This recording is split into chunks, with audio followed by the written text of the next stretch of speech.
All right. Hello, all you cool cats and kittens. We're back from just a short hiatus. We're happy to have Scott Ritter with us today on the Red Lettuce. Scott, thank you for joining us. So the most recent and shocking bit of information to come out from Ukraine for me at the moment is the firing of Ludmila Denisova. Have you been following this? Is this the lady who made the allegations about Russian rape? Yeah. Um, I, I just, I, it just really struck a nerve with me because Twitter did ban you for talking about Bucha and going against like the mainstream media narrative of who's the perpetrator of the crimes in Bucha. I wondered if you could give a reaction to that, or what are some of your thoughts there? Well, I've been saying since day one that the Ukrainian government has been perpetrating, what I call information warfare, Mm-hmm. information operations. The goal of information operations is to shape perception Mm-hmm. among a selected audience. In this case, the audience is the West, and the purpose is to get the West to support blindly the military aid being sent to Ukraine. I mean, it's an imperative that's become even more important now that the economies in the United States and Europe are suffering because of the bad policies of their elected officials, the same officials who are asking their citizens to willingly divert tens of billions of dollars worth of military assistance and other assistance to Ukraine. And so I've always looked at everything the Ukrainian government said with skepticism, especially some of the outrageous claims. And you mentioned Bucha and my banning. It's not like I went out on a limb on Bucha. I actually withheld judgment, took a look at all of the available facts, and said there literally only is one conclusion, and that's that the individuals in question were killed on or about April 2nd by forces affiliated with Ukrainian special police in the conduct of what they called a cleansing operation, which is Ukraine speak for killing anybody who was pro-Russia. There was no evidence that the Russians were involved. In fact, the physical evidence strongly suggested that the Russians weren't involved. So I wrote a tweet, and I was banned for harassment. I don't know who I was harassing. When my appeal, I was very detailed in my response, etc. Okay, I mean, Twitter is Twitter. It does what it wants to do. But I'm just curious, was she banned? Because she's just outright lied, manufactured, and almost everything that comes from the Ukrainian government is manufactured, exaggerated, manipulated. It's not the truth. And yet, if you don't parrot what the Ukrainian government's saying, then you're accused of being a purveyor of misinformation yourself. Russian propagandists. I've been called some many nasty things past couple of months just for questioning certain things. My favorite is Putin's daughter, Putin's slut, like stuff like that. Like I have no strong opinions on the guy, to be honest, but I do think like it just infuriated me that like mainstream media, like the New York Times, just went with the Russians are rapists and they're just coming through and they're just raping women and just killing them and it's so horrible, and it's just it's atrocity propaganda for sure. And I think it's just really, really horrible that her job was to open these humanitarian corridors that we've been hearing that Russia is sabotaging them, but it sounds like the Ukrainians were self-sabotaging here because she wasn't doing her job, which is why she got fired. So it really, initially on Bucha, I tried to just observe. I've been trying to just observe and just take notes for a while, but this just really, really made me so angry because it's nowhere in the media. Nobody's talking about it. And it really frustrates me because I'm just like speechless sometimes. It's just so amazing, isn't it? Well, it's more. I got a dog, and it's propaganda is. Let me introduce the world to. Oh, Maverick. We are pro animal on this channel. Hi, Maverick. Oh, what a cutie. Oh, Maverick, you've got to learn to be quiet, buddy. Okay.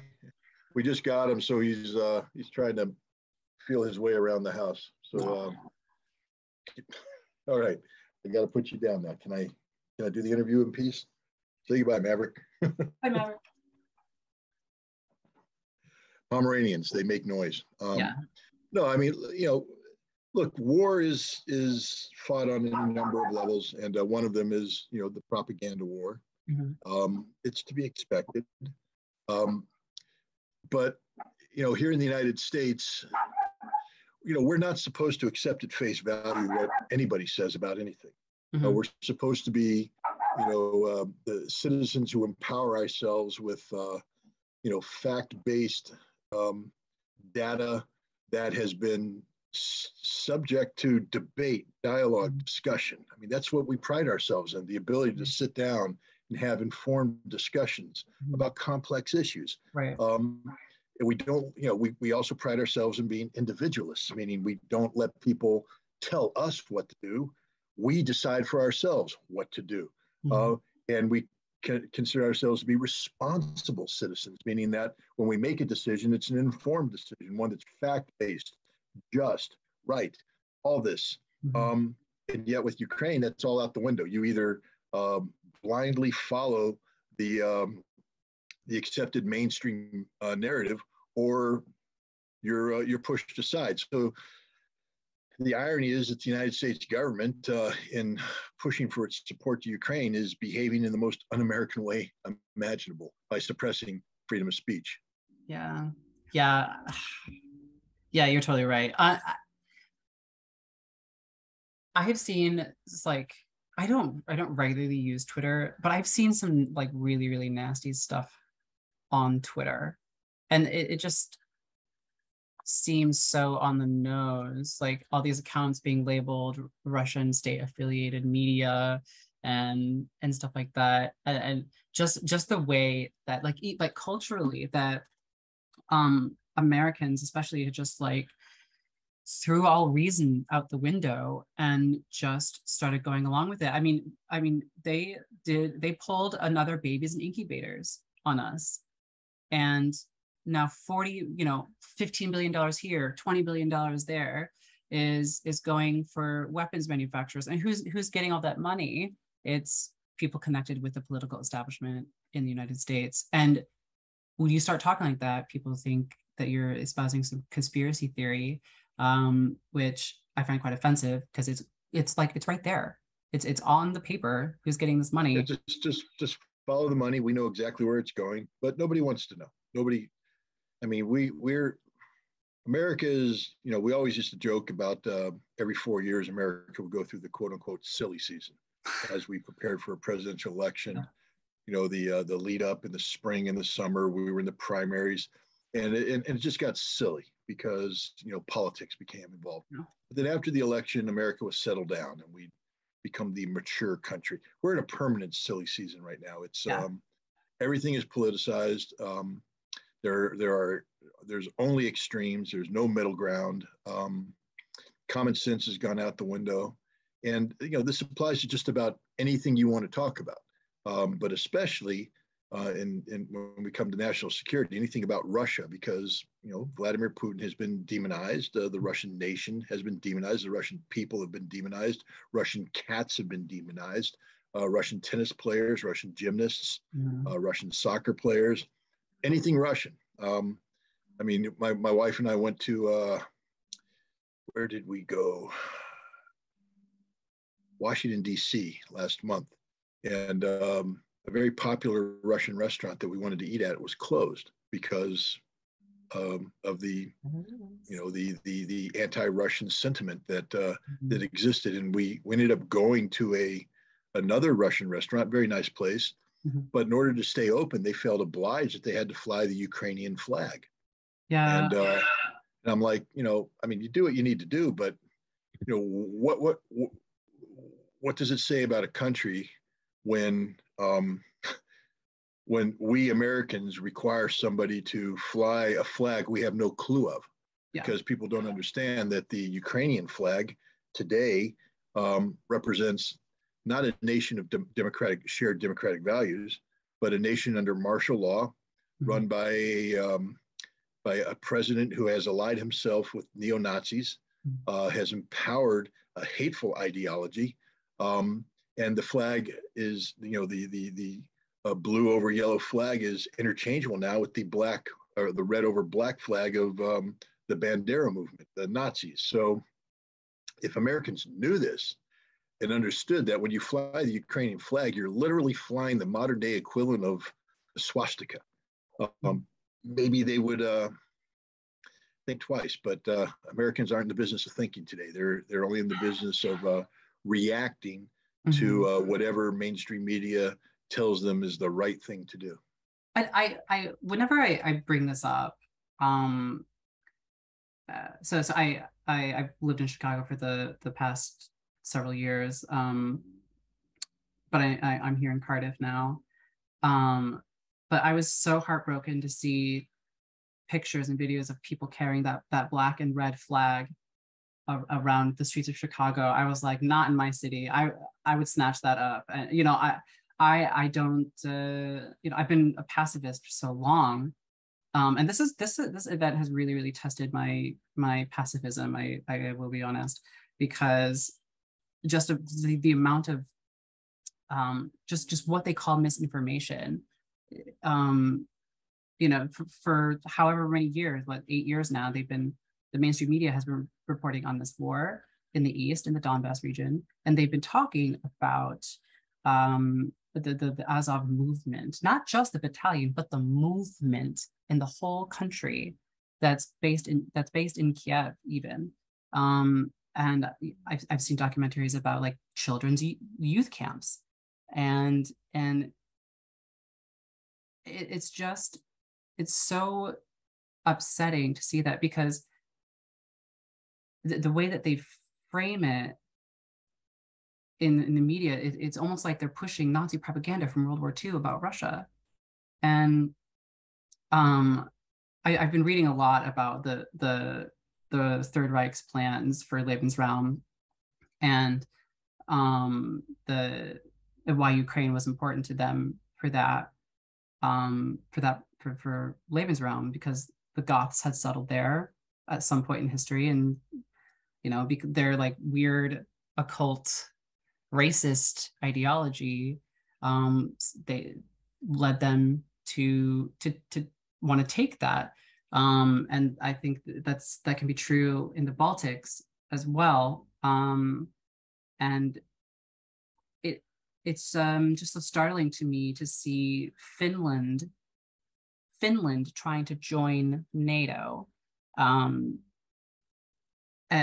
Thankfully, Turkey is like pulling the brakes on that. I mean, that's just crazy to me that we're talking about expanding NATO eastward, and given its history with Nazi officers, like after World War II, getting into positions there. People aren't making those connections. They don't think that history is relevant when I bring those things up. And when I talk about articles from like 2017, some of my friends have told me this is information's too old. What do you mean it's too old? How is this history not relevant? How is this history relevant? Like, why should we give a shit about World War II? Why is it still relevant today? Well, I'm a little bit older than you, but my family moved to Germany in 1977. Okay. My dad was in the military. We were stationed there, and lovely country. But I will say this: when we were in the vicinity of Mainz-Kastel, which is a city near Frankfurt, there were still neighborhoods that were bombed out. They hadn't fully rebuilt from the end of the Second World War. Wow. When I got a summer job as a student between my junior and senior year in high school, I worked at a meatpacking facility associated with the military veterinarian, because the vet's responsible for inspecting meat before it's put in the commissary. And the people that ran the meatpacking facility were what they called DPs, displaced persons. At the end of the Second World War, these were the kids who had been in concentration camps, or kids whose parents had been slave laborers, and the parents didn't make it, and there were literally millions of them, and many of them were kept in the West, and the United States created a labor force. And these guys had been working for the U.S. government since 1945. And so it's 1977, it's 30 years later. Let's say they were, 15 years. So these are guys in their late 40s, early 50s.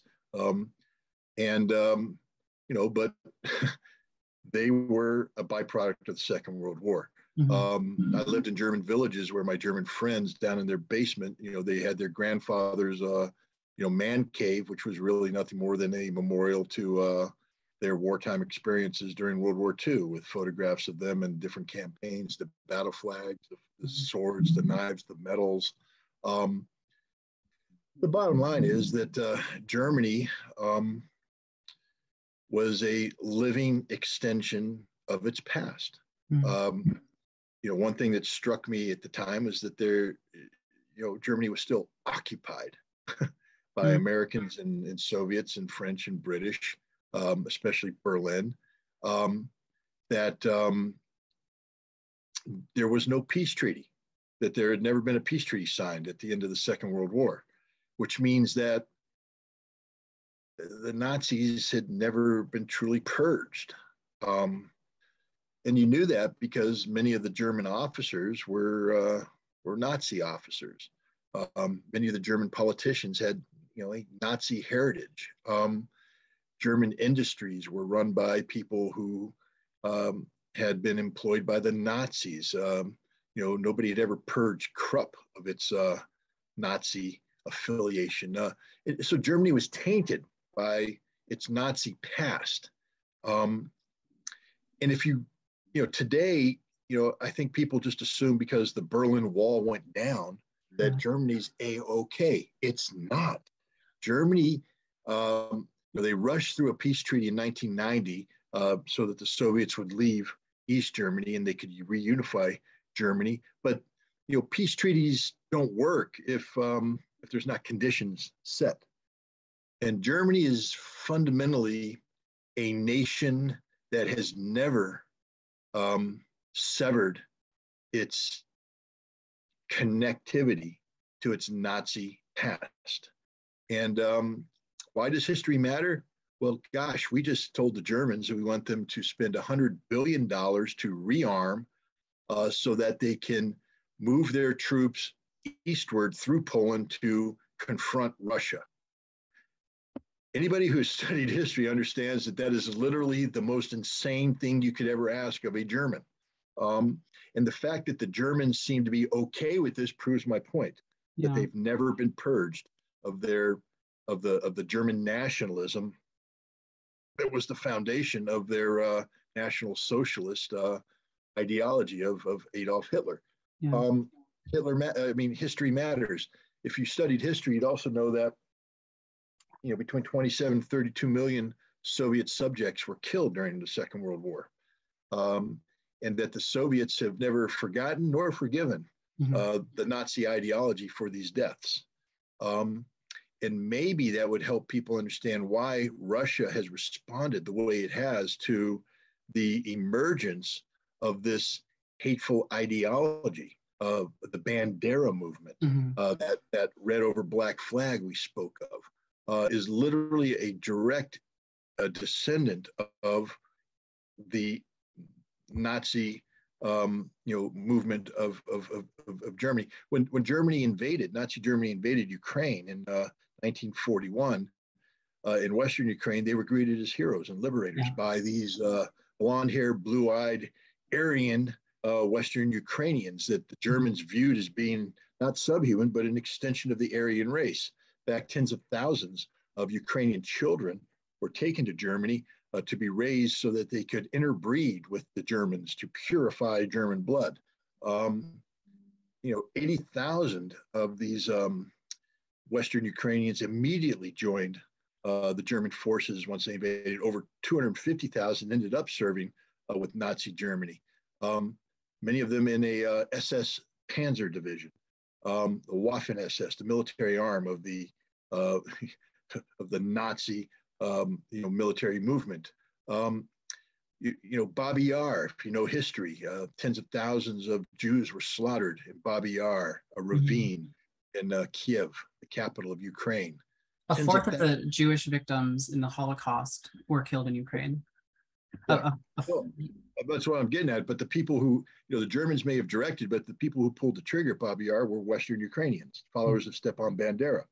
The people that guarded the concentration camps were Western Ukrainians, followers of Stepan Bandera.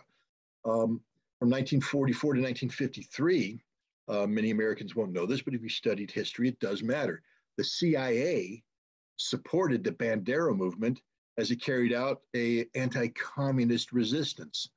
And this anti-communist resistance was little more than cover for, the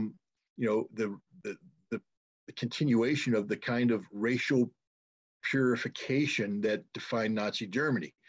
Poles were considered subhuman. That's why 150,000 Poles were killed by the Banderists. Russians were considered subhuman. That's why 200,000 Russians were slaughtered by the Banderists. We paid for them, we trained them, we equipped them, we directed them. And when they were ultimately defeated in 1953, we sustained their political ideology from 1953 to 1990 with millions of dollars of US taxpayer money.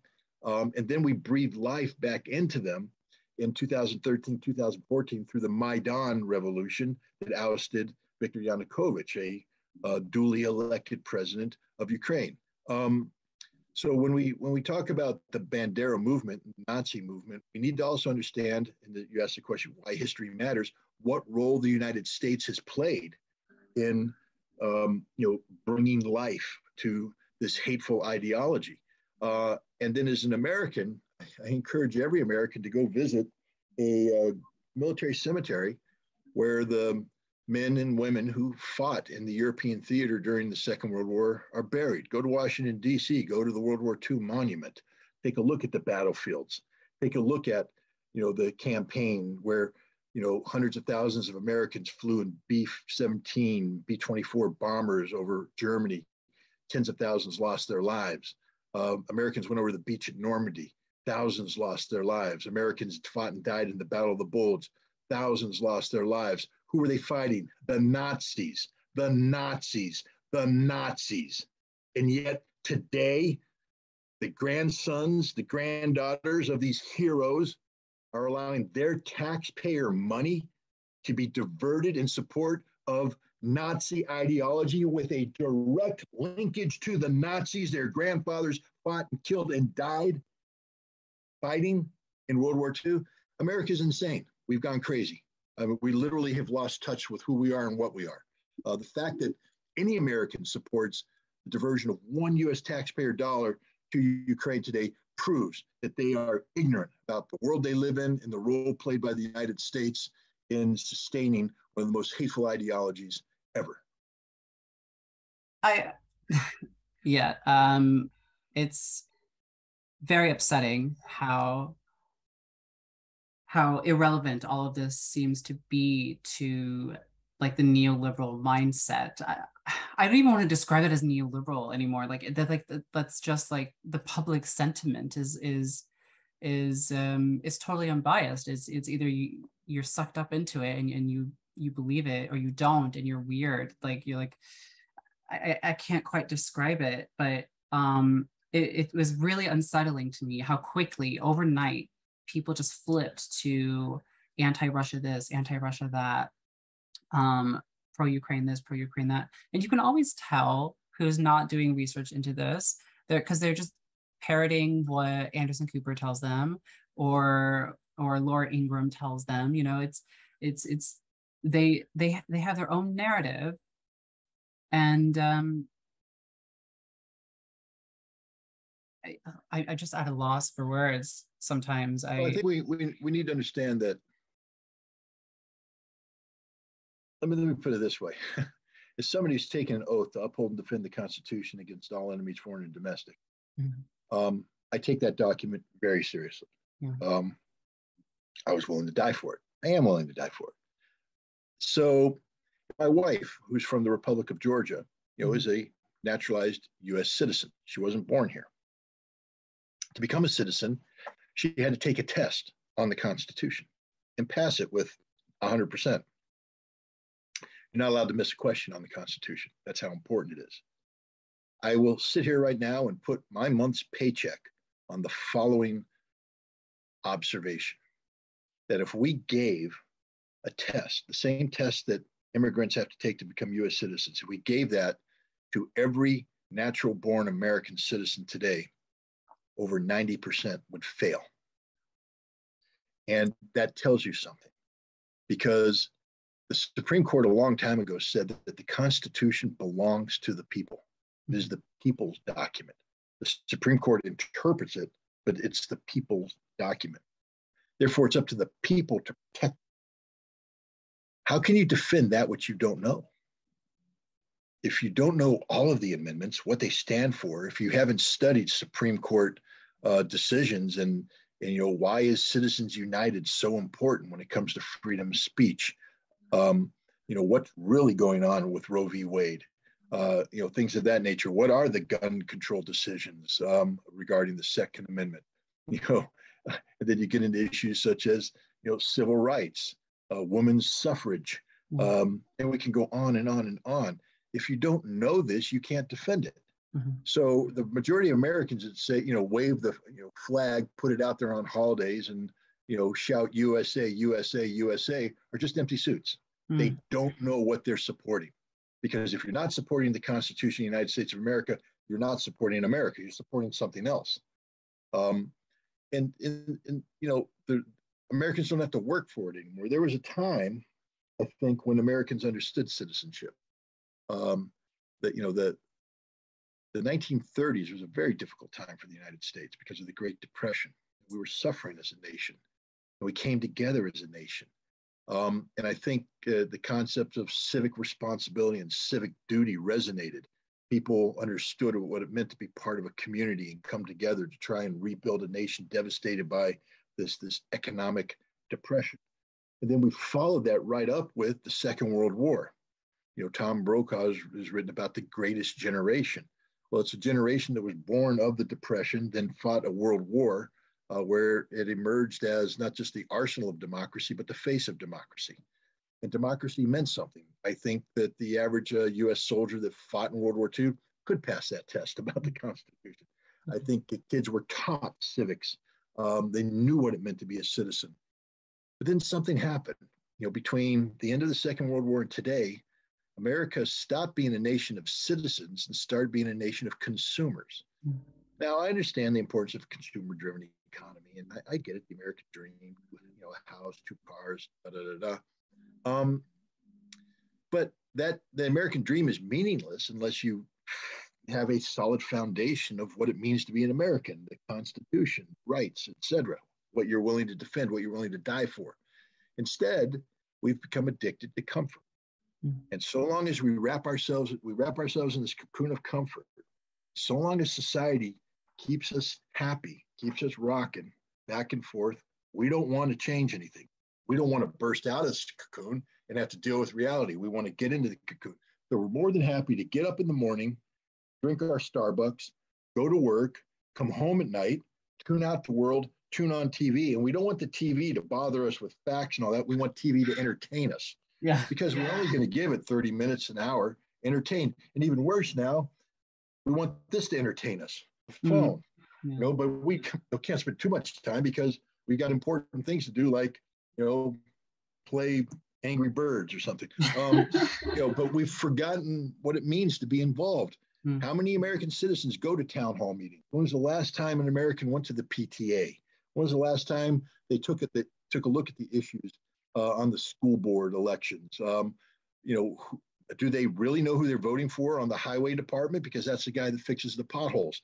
Yeah. Many of these questions, when they're local government, you have the answer for. I can tell you who my highway supervisor is, because fixing potholes is a big deal in my life. I don't want my car hitting a pothole. So if you're not fixing the pothole, I'm going to elect somebody who does fix the pothole. We had twin daughters. They went to the school system here. We went to the PTA meetings. We went to the school board things because when the school board said we need to, increase the school budget to X, Y, and Z, we had to ask questions and say, is this really what we want? Do we want to go that much in debt to do this? Or maybe we need more money because this program is that. You get involved because you care, because it matters, and most importantly, because you see that your vote matters. You see that your participation matters, that you are making a difference. But as soon as you break out of that local government, you get into county government, state government, it becomes bigger, more indifferent, more impersonal. Your vote doesn't matter, and you tend to withdraw. And when by withdrawing, you're ceding the battle to peoples whose interests aren't necessarily aligned with yours, people who are more interested in the people who are paying them to be interested, special interests, et cetera. So they stop working for the people and they start working for corporations. They start working for, think tanks, for, ideologically motivated groups. And then when you get to national level, it's just totally ridiculous. Most Americans, don't have a clue. We call ourselves a democracy, but do you really think we pick the president? The president's picked for us. Do you think we pick our senators? The senators are picked for us. Do you think we pick our congressmen or congresswomen? Nope, they're picked for us by political parties and a system that we're not involved in, and we can't get involved in because Citizens United made sure that we don't have enough money to get involved in. So, this country is fundamentally broken right now, fundamentally broken. And the end result is a nation of sheep who go exactly where the herd dog tells them to go. And that's everywhere. So when we turn on TV, herd dog named Anderson Cooper or Laura Ingraham are telling us what to think, what to believe, what to do. And we nod our heads and then, got to turn off the TV and I've got to go eat my snack, brush my teeth, go to bed, get up, go to work. The cycle. We stop being citizens. We stop saying, I got to get involved. When was the last time Americans got involved in anything? I mean, only a few percentage of, I forget what that is, between 1% and 3% of Americans ever serve in the military. I support the troops. No, you don't. You don't support the troops. You put a yellow sticker on your car saying, I support the troops. But when was the last time you visited a veteran who's drooling into a cup because his brain was scrambled from an IED in Afghanistan and Iraq? You haven't.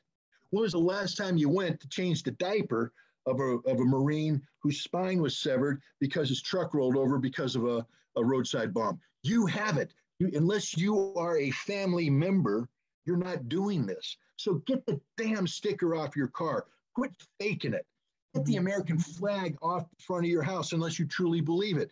I'll tell you right now, I can walk down the street. There's a bunch of American flags. But when the sun goes down, why are the flags still flying? You don't fly the American flag in the dark. The American flag must come down when the sun goes down or be illuminated. It's the law. It's called patriotism. Basic building blocks of what makes America great. We're just faking it to make it. That's what's going on in America today. Yeah. People don't know what we stand for. They don't understand what they're supposed to be doing. They're just compliant little sheep. And that plays out when it comes to Russia and the war in Ukraine. We're trained to hate Russia. We don't know why we hate Russia. We're trained to despise Putin. We don't know why. How many Americans have actually done a detailed study of the man's biography? They know his history. None. I mean, I'm sure you know, but the vast majority of Americans, they just keep what they're told. Do they know anything about Russian history, Russian culture, the Russian people, the Russian soul? You say that and people are like, what do you mean the Russian soul? Oh no, there's a Russian soul. And if you knew anything about the Russians, you'd understand it. Mm-hmm. It's a complicated soul. It's a dark soul. You know that if you read Chekhov, if you read Dostoevsky, if you read Tolstoy, you'd understand that, the Russians are a complicated people, a good people, complicated. Yeah. And so they're not given to being simplified like we do here. We treat them like Boris and Natasha, like cartoon characters. Rocky and Bullwinkle. Yeah. So it's, no, we're a nation that's fundamentally lost track of who we are and what we are. And as a result, the people have failed in their role as citizens. And I don't expect anything to change, unfortunately. Mm. Maybe if this country takes a big economic hit, James Carville's famous advice to Bill Clinton during the his first run at the office in the early 1990s. It's the economy, stupid. Mm. Maybe one way to wake the American people up is to have a replay of the Great Depression.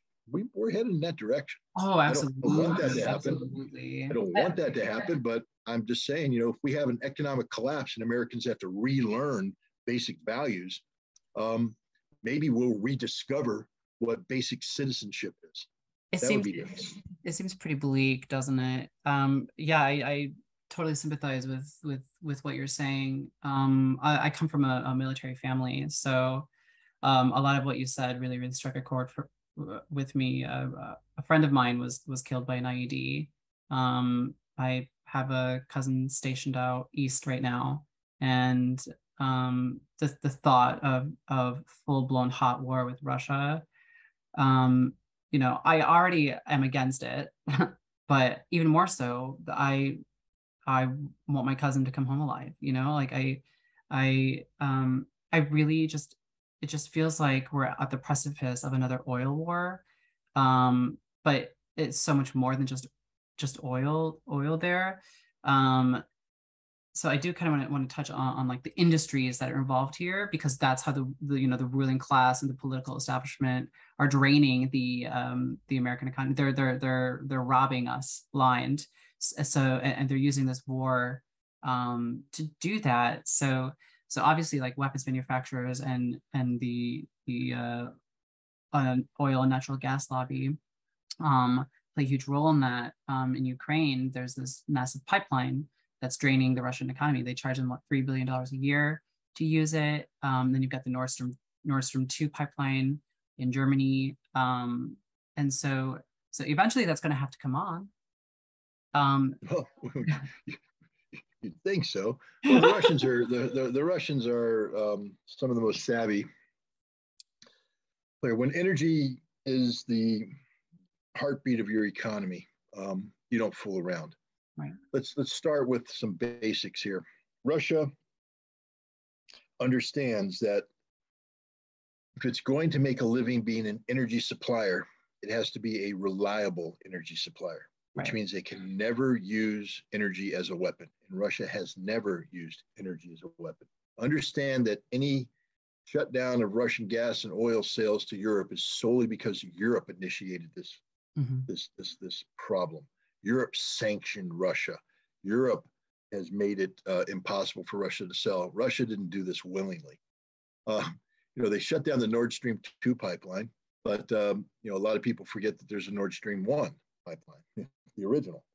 And what's interesting is that the Russians just basically shut down the delivery of gas over Nord Stream 1, either shut down totally or extensively curtailed it, saying that they've been denied the spare parts necessary to maintain the pipeline, and because of sanctions, and that if you want the gas to flow, you got to lift the sanctions so Russia can get the spare parts. But then Russia said something very clever. It said, well, we could ship all that gas through the Nord Stream 2 pipeline today if you wanted to. But of course, Germany and everybody else has shut it down. To show you how good of a supplier Russia is, the Druzhba pipeline, I believe, the friendship pipeline, runs through Ukraine. And Ukraine, even though the gas that's through that pipeline doesn't originate in Ukraine generates billions of dollars in annual revenue from Russia for transit fees.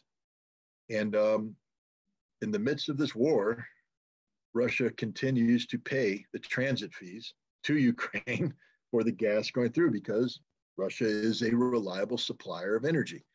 I didn't know that. So the Russians, they know what they're doing. The high prices, I think people didn't quite understand. They're like, oh, we forced the Russians to, they can't sell as much oil and gas as they used to. We're going to cripple their economy. And the Russians said, yeah, but don't you guys remember that when you sanctioned us, gas was at $60 a barrel? It's now $125 a barrel. So we literally only have to sell half as much to make the same amount of money. That's how stupid the West is. The West literally doesn't know what it's doing. The Russians do. They've adapted well. But the energy is a problem. It's a big problem for Europe right now. They're going to have a difficult summer economically. Industries will shut down because they don't have enough gas, and then this winter, because they're not able to fill up their gas storage. They're going to have a cold winter. It's going to be a very difficult winter for Europe, and it's their own fault. Russia did not bring this on. Joe Biden talks about Putin's tax. What hypocrisy! This isn't Putin's tax. This is your bad economic policies combined with the boomerang effect of this ill thought out sanctions policy. And there's not much. Biden, to show you a kind of character this man whom we elected president has. When he was running for president during the debates, he looked us in the eye through the camera and told us that he will never meet with Mohammed bin Sultan. But, or Saeed, MBS, I'll never meet with him. He murdered Jamal Khashoggi. I'm a man of principle. America doesn't associate with people like this. We don't do business with people like this. We will isolate people like this. We will make them a global pariah. And then, oh my God, the price of oil is through the roof, and I need Saudi Arabia to pump more oil to lower it. And I'm going on a trip to meet with MBS, and I'm going to beg him to be my best friend, my new best friend. This is the president of the United States, a man whose word stands for nothing, a man who stands for nothing. But the irony is, while Biden is going to go over there and just totally compromise his integrity and character, the Saudis are going to tell him to pound sand, because the Saudis understand that A, Biden only has 2 more years left in office. B, Biden is going to have a Republican Congress. So C, Biden can't do anything that Biden wants to do. Right. D, America's already on the retrograde out of the Middle East militarily, having lost its war in Afghanistan, lost its war in Iraq, losing its war in Syria. That we were seeking to move all our military either to the Pacific to confront China, or now we have to divert it to Europe to confront Russia. We got nothing left for the Middle East. So normally Saudi Arabia supported us because we were the guarantor of security. Now we can guarantee nothing. But Saudi Arabia is going to say, that's not working for us. What else you got? Well, we want you to lower the price of oil. Saudi Arabia will say, are you high? We're making all the money in the world we need right now to replenish our coffers because we supported your failed policies. Our new best friends are Russia and China. They also believe that we should be making more money. And you want to come in and tell me that you want me to go bankrupt again to support what? Your war in Ukraine? Ain't going to happen. So, I think Americans need to realize that we're probably going to be seeing some very, very high prices at the gas pump. I mean, I used to fill up, I think last December, it cost me $32 to fill up the tank of my Mazda CX-5. This morning, I filled it up with $61. Oh my God. So, yeah, that's a lot of money. And my paycheck hasn't gone up accordingly. So, I'm getting paid the same, but everything costs more. I'm not alone in this. All Americans are feeling this pain.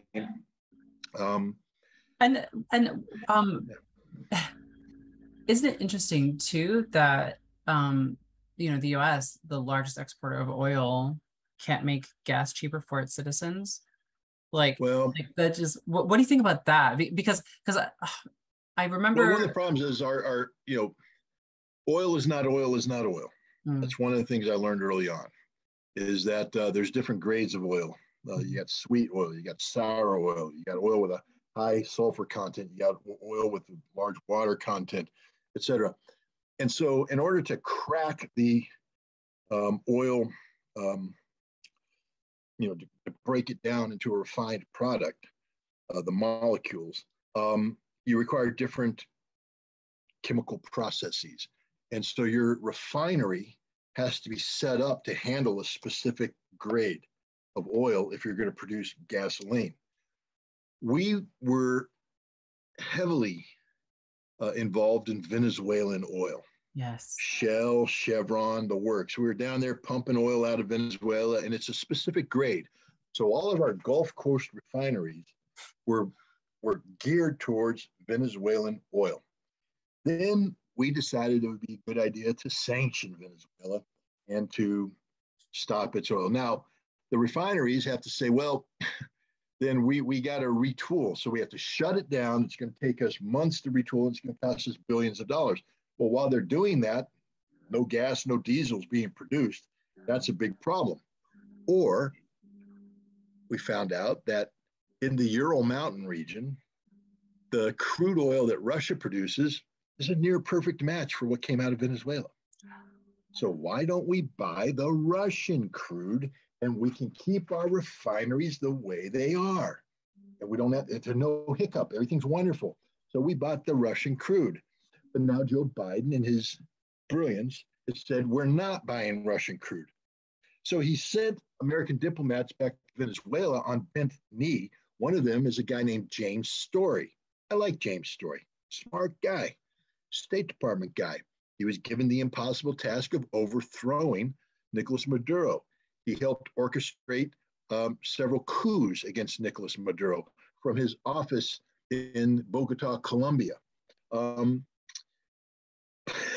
So James Story was told by Biden, stop organizing a coup and go to Nicolas Maduro on bended knee and see if we can get the Venezuelans to sell us the crude oil we need to keep our refineries running the way they do. And as far as I know, the Venezuelans haven't made a decision yet, about whether or not they're going to. Can't blame their economy's in ruins. They definitely could use the injection of money, but on the other hand, who can trust the United States? And why would you support the United States? Isn't it more fun to watch America suffer like they made you suffer? So, right now we have a problem that we have refineries that are geared to producing the gas we need. They don't have the crude necessary to do it. Now, Biden won't tell you this, but we've secretly been buying the Russian oil anyways. The whole time.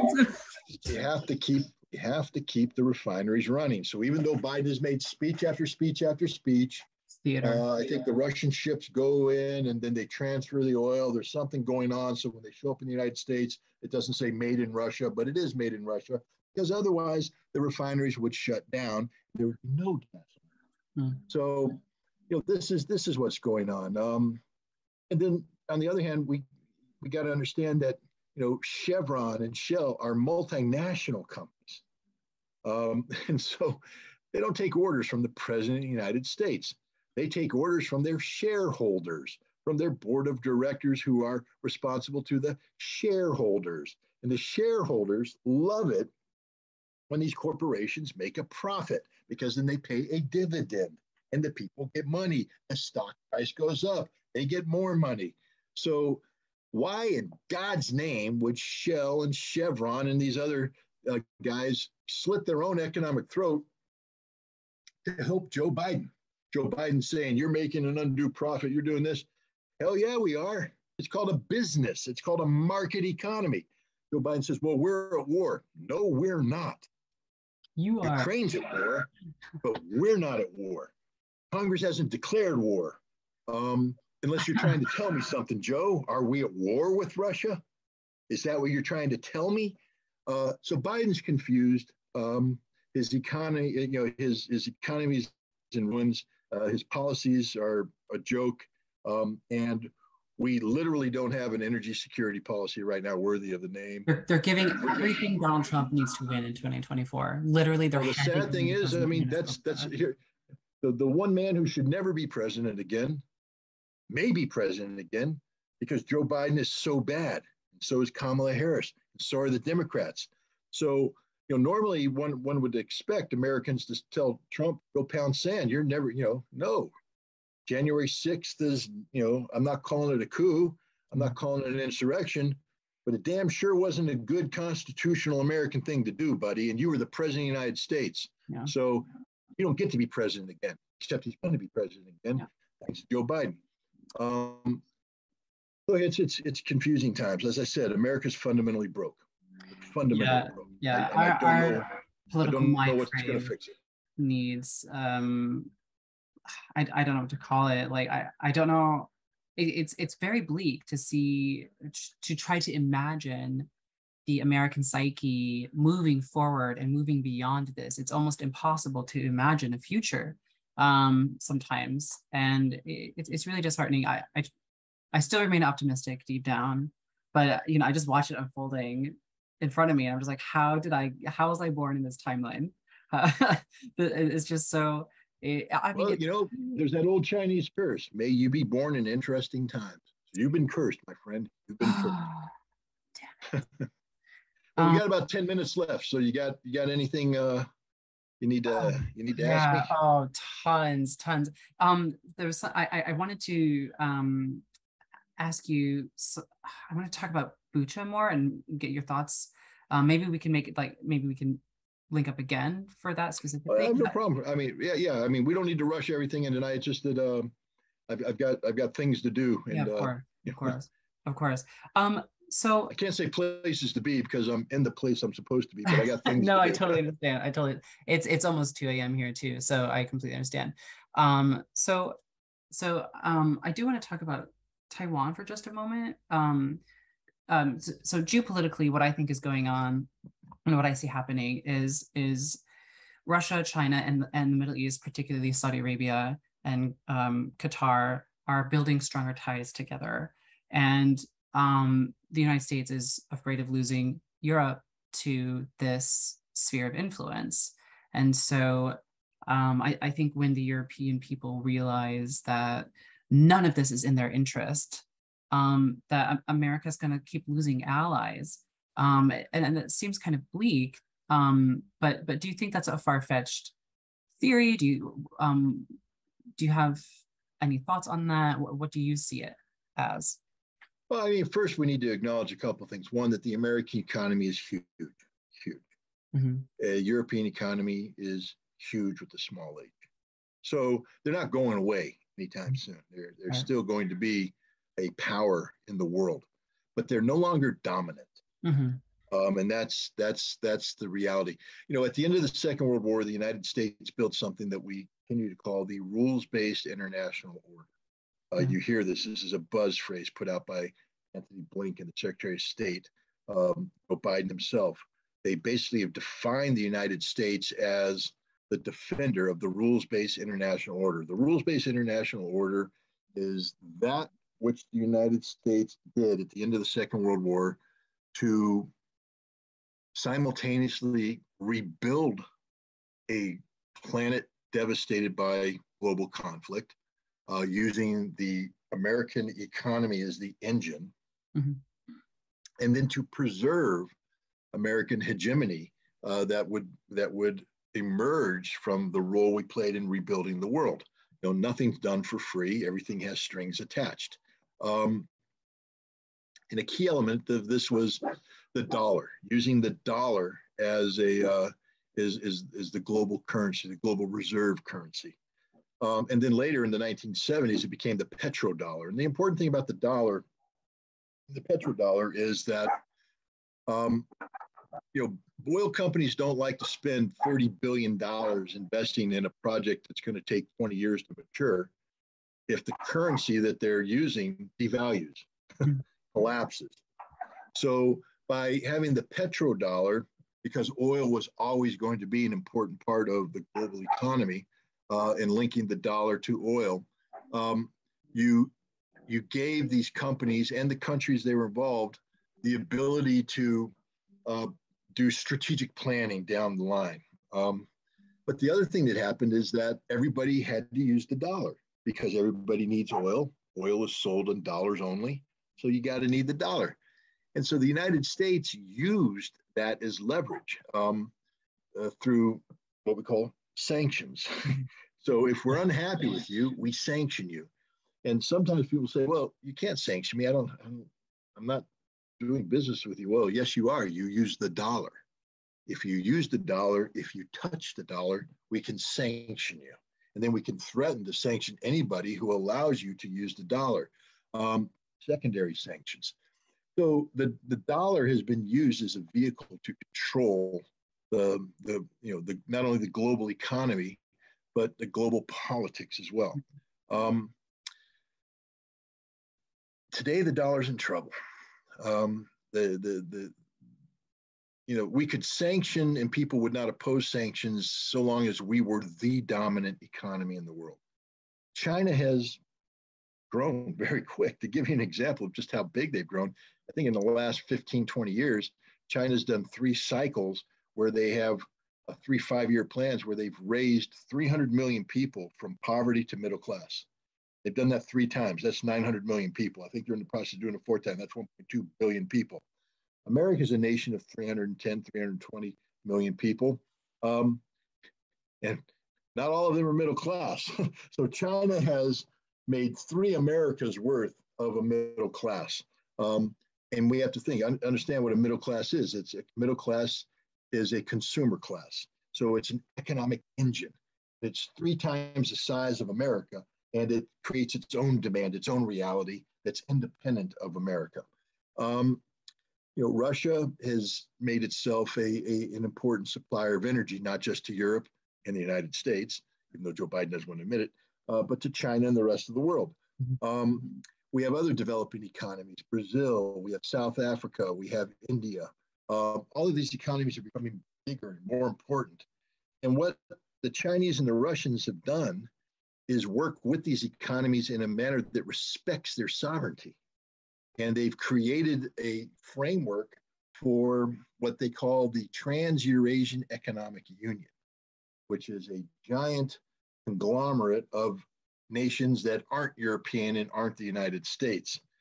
And the economic potential of this union is massive. One of the goals of creating this union is to end the hegemony of the American dollar and the rules-based international order. The Chinese and the Russians have both said that the day of the rules-based international order is over, no more singularity in the world, it's a multipolar world, and that they are going to be promoting what they call a law-based international order. That is, an international order that's founded in the principles of the United Nations Charter.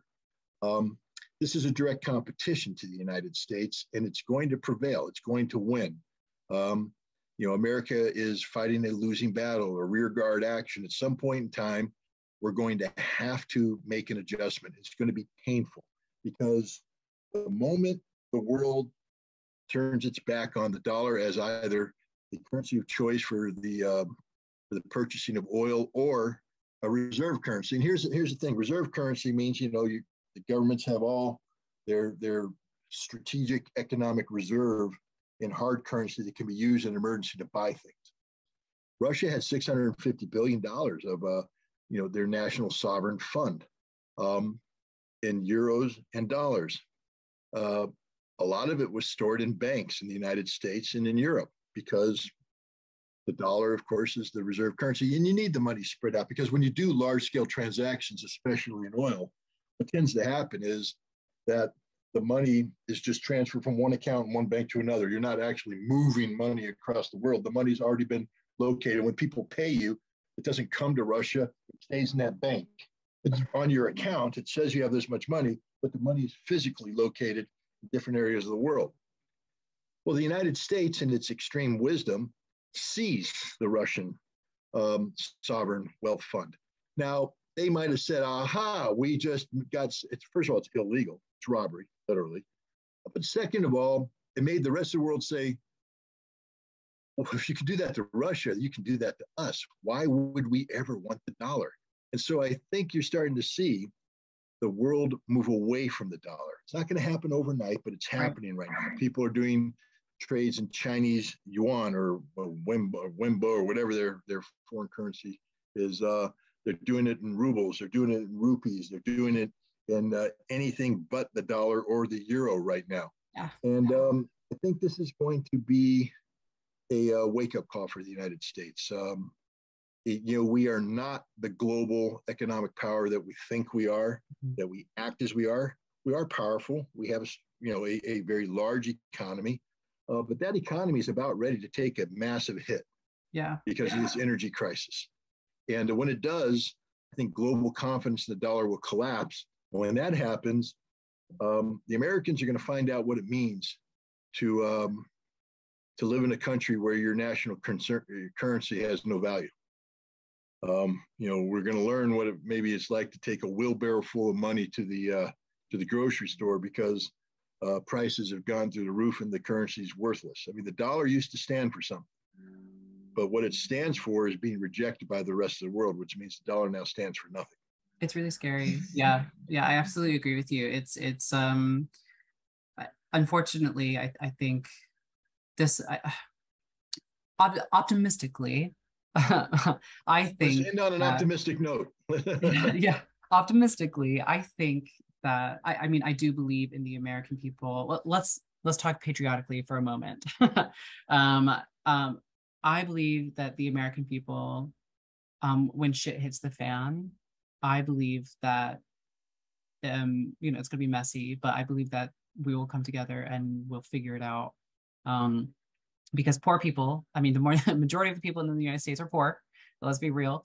They they've learned, we've learned to overcome really, really hard economic times, working two jobs or sharing car, like a family car, like I can make $20 last me a week on like ramen noodles, like I I I'm optimistic in certain ways, even though a lot of things seem really, really bleak. Um, and living outside of America, I lived in Germany for a few months as a student. Um, you get a much more interesting view of the US. And I was never really, really patriotic. I was kind of saw that as like blind nationalism just a little bit. But on our channel, we've talked a lot about socialist patriotism, and something I'm really interested in talking to you about when we have more time. But a lot of what you said really was really nice to hear. And it's hard to be patriotic about something that's so frustrating, if that makes sense. I want to be. I love my fellow Americans, and I want the best for us, and which is why it's so upsetting to see our money being stolen from us and given to these weapons manufacturers who are on, you know, they're on the board of directors for these weapons companies, and or BlackRock even like did they even really quit those jobs? I don't think so. The our government, our constitution was meant to keep, eventually keep the power in the hands of the citizens, and Of the people, by the people, for the people. and it's and which is yeah, yeah, No, exactly. it's a mess. Look, I'll leave you with this. I understand what it's like to be an American overseas. I spent a lot of my time growing up overseas. In 1975, we moved to Turkey, Okay. and at that time, the Turks and the United States had a falling out because in 1974 Turkey had invaded Cyprus, and so we imposed sanctions on Turkey. Turkey felt that we were supposed to be these great allies because Turkey fought side by side with us during the Korean conflict. Turkey was a NATO member, and they were hurt by the American action. They didn't understand why their friends would do this to them. And one of the penalties that they made us pay, we lived in Ankara, Turkey, and there was an air base called Bolgat Air Station. That's where the high school was, the elementary school. That's where we had some. The military had some offices, but we had the commissary. It was the social hub of the American community. But the Turks wouldn't allow us to fly our flag there because they said, no, that's one of the penalties you pay. So the only time you saw the American flag was if you drove by the embassy and you could see the flag there. But then on July 4th, 1976, the bicentennial of the United States, the Turks said, because we were going to have this big July 4th celebration, Turks said you can fly the American flag today and you can play the national anthem. And the whole community came together, and we had the traditional, picnics. We had the softball tournaments. We had everything. We were just Americana right there in Turkey. But then they raised the flag and they played the Star Spangled Banner, and there wasn't a dry eye. Everybody was sobbing like a child, because you learn when you're denied, not just a symbol of what your nation is, but when you're denied the reality of your nation when you're living in a foreign land. And that's not to denigrate the Turks. That's not to say anything wrong about the Turks, but it's not America. And to be sitting there surrounded in little America and have the flag go up and hear the Star Spangled Banner, there was so much pride, so much love. And, even though I was, 1976, I was 15 years old. But, I understood what was going on. And I want to leave with something optimistic. I do believe that we could recapture that again. If Americans just learn to believe in themselves, believe in their country. But in order to believe in yourself and believe in your country, you have to understand who you are and what you are. It comes down just to basic fundamentals. Read the Constitution, live the Constitution, then defend the Constitution, and everything else will fall into order. Everything else falls in place because the Constitution sets you on a path of, I don't mean to get too, ultra but of righteousness. The Constitution is a righteous document, and if you follow the Constitution, you're on a path of righteousness. You're doing the right thing by America and for America. And I just think if people did that, we could fix a lot of these problems because people would once again be functioning citizens. That's what we miss in America today, is the functioning citizen. A lot of people say I'm an American citizen, but my response is, are you a functioning citizen? Or are you just a consumer wrapped in a cocoon of comfort and you just want to be left alone and not have anything disrupt your ability to watch TV, play computer games, and order Grubhub? I don't know. Anyways, that's my final thought for you tonight. I appreciate it. I hope one day that we can have free and really free and fair elections, because this 2020 primary, the Democrats really just, I understand why people give up and just want to sit at home and just flick through the TV. I really, really do. Because when you believe in something and then a bunch of rich people come through and they just kneecap you and that's what they do. We got to take money out of politics. Got to take money out of politics. Yeah, I believe we believe in something greater here for the United States on this channel, Scott. So there's never any shame in talking about what we believe for our country and what we believe for our citizens. And I think it's great that we believe in free and fair elections. We believe in media that tells us the truth, and the truth will come out eventually, and history will vindicate us, and hopefully people will see the fruits of our labor and the hours of research that goes into this stuff. I can't imagine how what you've done to know all of this stuff, but I have learned. I thought I knew a whole bunch of shit, but you gave me a whole. I'm down here taking notes, So I really appreciate your time this evening. Well, thanks for having me, and I look forward to our next get together. Yeah. I know you and Eric are gonna get along pretty well. Okay, super. So, well, thanks very much. Yeah, Scott, thank you. Have a wonderful evening, and I'll let you know when this gets posted. Okay, thank you. Cheers. Bye.